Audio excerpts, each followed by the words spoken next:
35 वर्ष महिला अत्याचार प्रकरणी कॅप्टन खरात म्हणजेच अशोक खरात याला पोलिसांनी अटक केलेली आहे। 6 दिवसांची पोलीस कोठडी त्याला मिळालेली आहे आणि त्याचे अनेक कारनामे जे आहेत ते समोर येताना दिसत आहेत।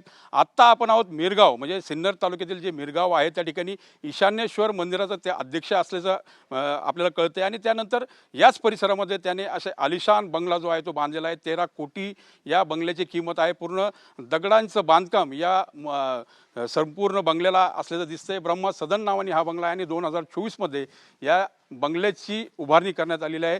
त्यासोबत याच बंगल्याच्या परिसरामध्ये 35 एकरचा भूखंड जो आहे तो या अशोक खरातच्या नावानं आहे आणि अनेक राजकीय लोकांचा राबता जो आहे तो या परिसरामध्ये दिसायचा। सेलिब्रिटी असतील आणि या माध्यमातून अनेक महिलांचं शोषण, फसवणूक आणि आर्थिक गैरव्यवहार जे आहेत ते या भोंदूबाबाने केल्याचं समोर आलेलं आहे। आता आपण या बंगल्याच्या आसपासच्या परिसरामध्ये आहे।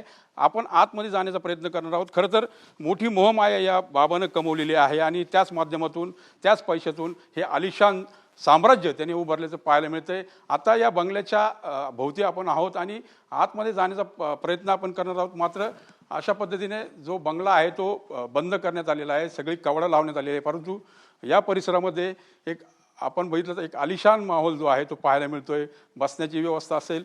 आतमध्ये आता हे दृश्य आपल्याला कैद करता येणार नाही कारण अनेक पडदे या ठिकाणी लावण्यात आलेले आहे। मात्र TV9च्या दर्शकांसाठी पहिल्यांदाच हे एक्सक्लुझिव्ह दृश्य आपण घेऊन आलेलो आहोत आणि ह्या बाबाचं साम्राज्य किती मोठं आहे हे या माध्यमातून दिसून येतंय।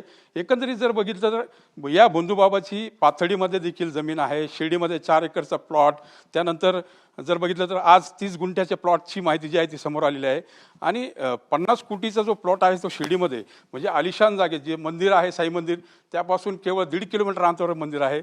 आता यासाठी चौकशी करतंय। अनेक गोष्टी ज्या आहेत त्या समोर यायला लागल्या आहेत। अनेक राजकीय लोकांच्या किंवा राजकीय मंडळी जी आहेत त्यांच्या व्यवसायामध्ये देखील भागीदारी केल्याचं निष्पन्न होत आहे आणि यासाठीच्या चौकशीमध्ये मोठे धागेदोरे जे आहेत ते बाहेर येत आहेत। एकंदरीत जर बघितलं तर हे साम्राज्य आहे ते अब्जावधीचं साम्राज्य या बाबाने कमवल्याचं यातून दिसत आहे। कॅमेरा पर्सन अमित सर, मी मनोज गाडेकर, TV9 मराठी, मिरगाव, सिन्नर, नाशिक।